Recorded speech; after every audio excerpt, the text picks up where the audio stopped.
আসসালামু আলাইকুম। আশা করি সবাই ভালো আছেন। তো HTML এর আরেকটা নতুন টিউটোরিয়ালে আপনাদেরকে স্বাগতম। তো আজকে আমরা শিখব HTML ফরম্যাটিং ট্যাগ সম্পর্কে। কিছু ট্যাগ, একটা হচ্ছে B, strong tag, I tag, U tag, EM tag, mark tag, big tag, small tag, del tag, strike, sub এবং সুপ। তো এই ট্যাগগুলো আজকে আমরা আলোচনা করব। তো চলেন আমরা স্ক্রিনে চলে যাই। তো আমার যে এই ফাইলটা আছে আমি এখানেই সবকিছু কোড করতেছি। তো এই ফাইলটা আমি সিলেক্ট করে বিএস করে ওপেন করব। ফাইল সিলেক্ট করে মাউসের রাইট বাটনে ক্লিক করবেন। তারপর যদি এখানে আপনার না দেখায় তাহলে শো মোডে যাবেন। তারপর ওপেন উইথ বিএস করে দিবেন। এটা আমরা গতদিন এগুলা প্র্যাকটিস করেছিলাম আমরা গতদিন। এগুলা এখানে রয়ে গেছে। এগুলা থাকুক, কারণ আমার পরবর্তীতে আমার দেখার প্রয়োজন হতে পারে। তো আজকে আমরা নতুন কি শিখবো? এ তো এখানে আমি অনেকগুলা ব্রেক দেই। ওকে? অনেকগুলা ব্রেক দেই। ব্রেক চেক দিছি। এখন আমরা শিখবো আ একটা কমেন্টও করে রাখি। ওকে? কমেন্ট করা কিন্তু শিখে যাইতেছেন আপনারা। যেটা কি গুড প্র্যাকটিস। ওকে? তো আজকে আমরা শিখবো, কি শিখবো? এ দেখি নেই কি শিখবো আজকে। ১ম এ কি বলছি? বি এগুলা দেখি কপি করা যায় কিনা। Control C, control V. এই তো হইছে, কপি হইছে, সমস্যা নাই। তো আজকে আমরা কি আলোচনা করব? এই যে বি ট্যাগ, স্ট্রং ট্যাগ এগুলা নিয়ে আলোচনা করব। তো ১ম এই আমি সাপোজ কিছু একটা প্যারাগ্রাফ ট্যাগ নেই। ওকে? প্যারাগ্রাফ ট্যাগের ভিতরে লরেম, লরেম ৫০। ওকে? অর্থাৎ ৫০ টা ওয়ার্ড চলে আসছে। তো এটা ওয়ার্ড রেপ আবার যাবেন, কোথায় যাবেন? ভিউতে যাবেন। গিয়ে কি করবেন? ওয়ার্ড রেপ দিয়ে দিবেন। তাহলে এটা এইভাবে চলে আসবে। আর আপনার রাইটের দিকে যাবে না। তো আমি চাইতেছি যে বি ট্যাগ মানে বোল্ড। বি কি বিতে কি দ্বারা বোঝায়? বোল্ড বোঝায়। তাহলে আমি চাইতেছি যে আমার এই লেখাটা এখান থেকে এতটুক পর্যন্ত আমার লেখাটা কি হোক? বোল্ড হোক। তো আমি এখান থেকে কি দিয়ে দিব? বি বি দিয়ে দিব। ওকে? বি ট্যাগ দিয়ে দিব। এই যে ক্লোজিং। তারপর আমি যতটুকু চাইতেছি এখানেই এই কতটুকু পর্যন্ত গিয়ে আমি কি এই বিটা ক্লোজ করে দিব। আমি চাইতেছি যে এইখান থেকে এতটুকু পর্যন্ত আমার লেখা কি হোক? বোল্ড হোক। তো আমি এখানে বিটা এখানে ক্লোজ করে দিছি। অর্থাৎ এখন আমার এই লেখাটা কি হয়ে যাবে? বোল্ড হয়ে যাবে। বি বোল্ডের বি, বোল্ড বোল্ডের বি। তো আমি এখন যদি মাউসের রাইট বাটনে ক্লিক করে ওপেন উইথ লাইভ সার্ভারে ক্লিক করি, তারপর আমি আউটপুটটা দেখতে পারবো। এই যে দেখেন, আমি একটু জুম আউট করি। Zoom out. ওকে, এতটুকুই থাক। এই দেখেন, এখানে কি আসছে? আমার বোল্ড আকারে আসছে। তো আমি এখানে বোঝার জন্য আরেকটা টেক্সট দিয়ে দেই। Bold start bold start here. Okay? Bold is bold bold start from here. Okay?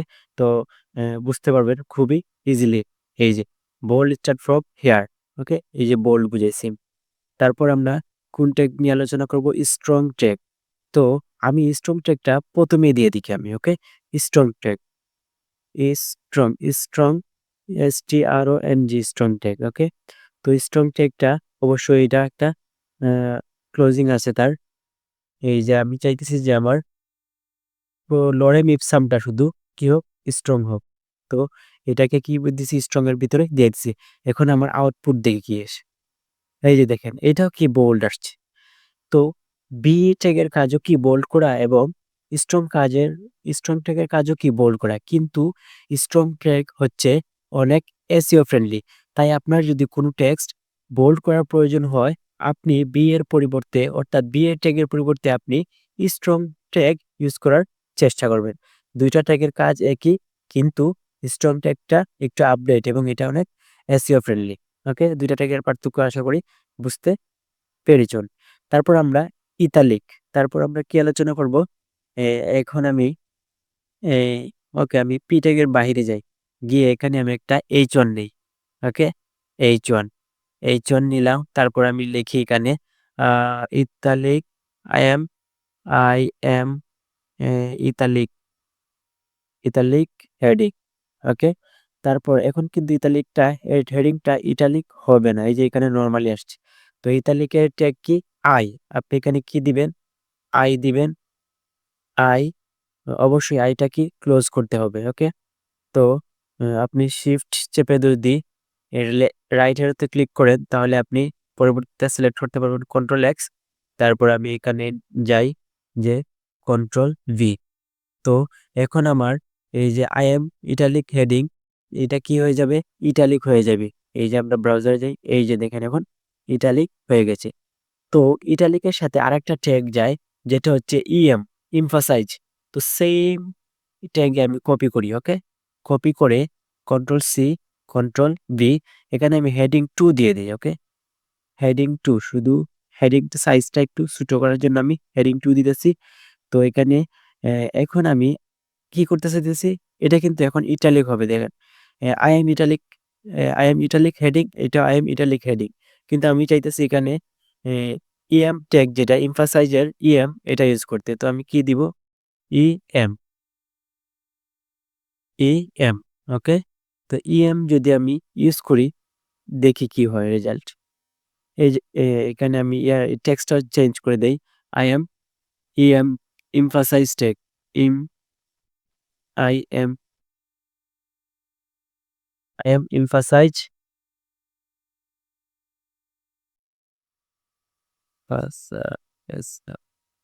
Okay, I M emphasize tag. বানানটা আমার স্পেলিংটা আমার মনে হইতাছে না। Emphasize S, emphasize S. Okay, suppose এইভাবে। তো দেখেন কি ২ টা কিন্তু একই। ওকে? এইটাও কি ইতালিক হইছে, এটাও কি ইতালিক হইছে। কিন্তু এটা একটু বোল্ড কম মনে হইতেছে। হেডিং এর কারণেও পার্থক্য হইতে পারে। কিন্তু এই ২ টার কাজ একই। ২ টা কাজই ইতালিক। তো এখানে ইএম যেটা, এটা হচ্ছে অনেক SEO friendly. Same strong tag এবং বোল্ড ট্যাগের মতো। আপনি স্ট্রং ট্যাগ ইউজ করলে আপনি এসইও ফ্রেন্ডলি কোড লিখছেন। আর সেম আই এবং এমফাসাইজ এর মধ্যে আপনি যদি উম এমফাসাইজ ইউজ করবেন তখন আপনার কোডটা অনেক এসইও ফ্রেন্ডলি হবে। তো আপনি অবশ্যই কোনটা ইউজ করবেন? যদি আপনার টেক্সট ইতালিক করার প্রয়োজন পড়ে আপনি এমফাসিস ট্যাগ ইউজ করবেন।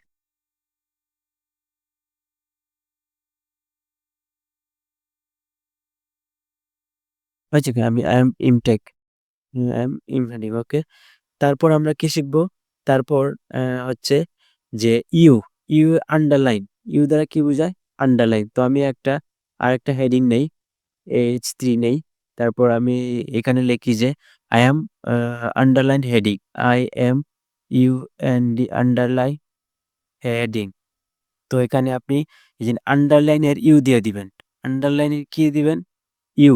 আন্ডারলাইনের ইউ দিবেন। তারপর এইখানে আমি ইউটা ক্লোজ করে দিব। অবশ্যই সম্পূর্ণ টেক্সটটা আন্ডারলাইন, ওপেনিং এবং ক্লোজিং এর ভিতরে রাখতে হবে। তারপর আউটপুট দেখি। এই যে দেখেন নিচে কি চলে আসছে? একটা আন্ডারলাইন চলে আসছে। তারপর আমরা কি শিখব? যে মার্ক ট্যাগ। সাপোজ আমি মার্ক, যে আমরা বই যখন পড়ি দাগিয়ে দাগিয়ে বই পড়ি, তো মার্ক করি, ইম্পর্টেন্ট লাইনগুলো মার্ক করি। তো আমি চাইতেছি এখানে একটা লেখা, সাপোজ আমি এখানে লিখতেছি Bangladesh, B B sorry Bangladesh. Okay? BANG, Bangla, DSS Bangladesh. তো আমার এটা চোখে পড়তেছে না। এই যে এখানে আমি বাংলাদেশ লিখছি আমি পাইতেছি না। তো এইটাকে একটু মার্ক করে দিব। তো মার্ক করার জন্য কি ট্যাগ ইউজ করব? মার্ক ট্যাগ ইউজ করব। এই যে mark tag, MARK mark tag. এই যে ক্লোজিং মার্ক ট্যাগটা অবশ্যই কি করতে হবে? ক্লোজিং করতে হবে। আর এটা কোথায় ক্লোজিং করবেন? বাংলাদেশের স্পেলিং শেষে। এখানে ক্লোজ করে দিন। এখন দেখবেন বাংলাদেশ আমার চোখে পড়বে বা মার্ক করা থাকবে। এই যে দেখেন মার্ক, কোন একটা কালার হয়ে মার্ক করা আছে। তো মার্ক ট্যাগটা আশা করি বুঝতে পেরেছেন। তো এখন আমরা আলোচনা করব ডেল এবং স্ট্রাইক ট্যাগ। অর্থাৎ ডেল এবং স্ট্রাইক ট্যাগ কি? সাপোজ আমি একটা লিখতেছি, কিছু পি লিখি। পি লেখার পর লিখি যে প্রাইস, প্রাইস সমান সমান ৫০০।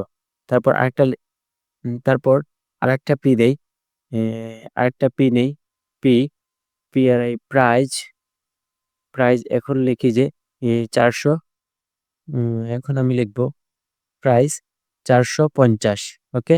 ৪০০ 80 ওকে 400 কত দেই? এখানে 80 দেই। তো এখন এটা লিখলাম। আউটপুট কি আসলো? এক জায়গায় আসলো 500 এবং আরেক জায়গায় আসলো 480। তো এটা দ্বারা কি বুঝায়? তো এক্ষেত্রে আমরা ডেল এবং স্ট্যাক ইউজ করতে পারি। সাপোজ আমি এখন চাইতেছি যে ৫০০ টাকা কি দিয়ে দিব? ডেলের ভিতর দিয়ে দিব। কি? ডি ডিইএল ডেল মানে ডিলেট থেকে ডেল আসছে। ওকে? ডিলেট থেকে ডেল, ডিলেট থেকে ডেল। তো এখন দেখি আউটপুট এই যে ডেলটা একটা ইউজ করলাম। এই যে দেখেন এখন বুঝেছে অর্থাৎ প্রাইসটা আগে ছিল ৫০০ কিন্তু বর্তমান কত? ৪৮০। এখানে আরেকটা দিতে পারি প্রাইস আ এখানে নাও দিয়ে দেই। নাও দিলে অনেকটা অর্থবহুল হবে। এই যে এখন দিয়ে দিছি নাও ৪৮০। প্রাইস আগে কত ছিল? ৫০০ এখন হয়ে গেছে ৪৮০। এই যে ডিলেট দ্বারা কি বুঝাইছি? এই যে ৫০০ এবং ডিলেট। তারপর আরেকটা সেম এইটা আমি সম্পূর্ণই কপি করি। তারপর এখানে কন্ট্রোল সি তারপর নিচে লিখি যে কন্ট্রোল বি। তো এখানে আরেকটা বিআর দেই। এই যদিও বিআর দিলে একটু স্পেস নিবে। তো আরেকটা বিআর দেই। একটু স্পেসের জন্য আর কিছুই না। তো এখন আমি এখানে ডেল এর জায়গায় কি ইউজ করব? স্ট্রাইক ইউজ করব। ওকে? এসটিআরআইকে স্ট্রাইক। স্ট্রাইক ইউজ করার সাথে দেখেন কি একটা হয়ে গেছে। তো দেখি আউটপুট কি আসছে। ওমা! এ কি আউটপুট?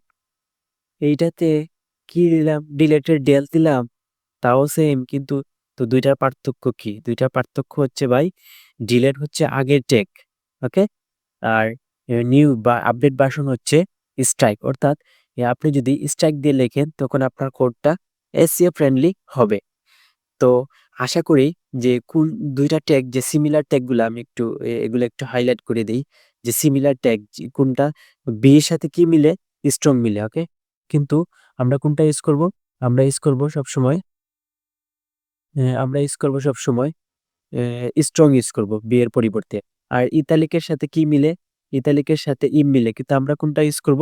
আমরা সবসময় ইউজ করব অ্যা আমরা সবসময় ইউজ করব ইএম ইউজ করব ইতালিক করার ক্ষেত্রে। আমার যদি ইতালিক করার প্রয়োজন হয় তখন আমি কি ইউজ করব? ইএম ইউজ করব। তো আরো ২ টা ট্যাগ যেটা একই ট্যাগের কাজ একই কিন্তু যেটা SEO ফ্রেন্ডলি এইটা হচ্ছে অ্যা এই ২ টা ট্যাগ স্ট্যাক এবং রিয়াল। তো আমরা কি ইউজ করব? অ্যা অবশ্যই কি ইউজ করব এখান থেকে আমরা স্ট্রাইক ইউজ করব।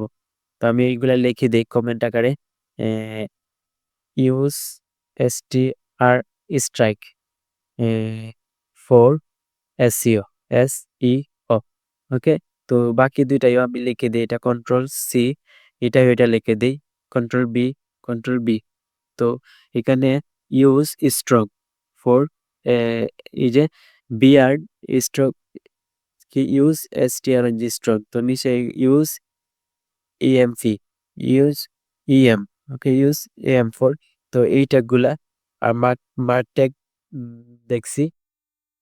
তো বিগ আর স্মল তো এই ২ টা তো নাম শুনেই বুঝা যাইতেছে যে একটা হবে বড় এবং ছোট। আপনার যদি স্বাভাবিকের চেয়ে ছোট টেক্সের প্রয়োজন হয় তখন আপনি স্মল নিবেন। আর যদি স্বাভাবিকের চেয়ে বড় ট্যাগ বড় টেক্সের প্রয়োজন হয় তখন আপনি স্মল ট্যাগ নিবেন। সাপোজ আমি এখান লিখি যে বিগ, বিগ লিখে এখানে লিখতেছি I I am BIG big tag. Okay? Output দেখেন স্বাভাবিকের চেয়ে একটু বড় বা এই যে P থেকে একটু বড় অর্থাৎ P স্বাভাবিক তার থেকে একটু বড় হচ্ছে বিগ। তারপর আমি যদি লিখি যে বিগ এর পরে কি? বিগ এর পর আ কি বলছি? স্মল ওকে? স্মল। তো স্মল এখানে কি লিখি আমি? যে I am small, I am small, I am small tag okay? তো আউটপুট যদি দেখি এই যে দেখেন স্বাভাবিকের চেয়ে নরমাল আসছে। অর্থাৎ এখানে I am small ট্যাগ। এখানে একটা বিআর দিয়ে নেই। বিআর দিয়ে নিছি অর্থাৎ I am small ট্যাগটা এখন নিচে চলে যাবে। লাইন ব্রেক হয়ে গেছে। তো বিগ ট্যাগ, স্মল ট্যাগ বুঝতে পারতেছেন। এখন সর্বশেষ হচ্ছে সাব এবং সুপ।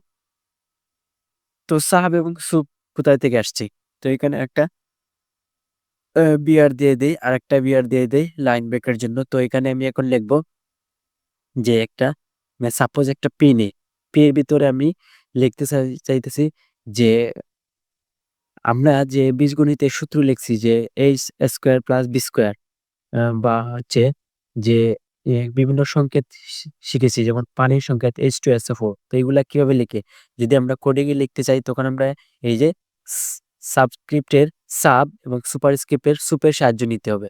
তো সুপারস্ক্রিপ্টটা কি? সুপার অর্থাৎ কি? সুন্দর, বা আমরা যখন কাউকে খুশি করতে চাই তখন তাকে বলি তোমাকে খুব সুন্দর দেখাইতেছে, অথবা অতিরিক্ত পাম্প দিয়ে কি করি? উপরে তুলে ফেলি।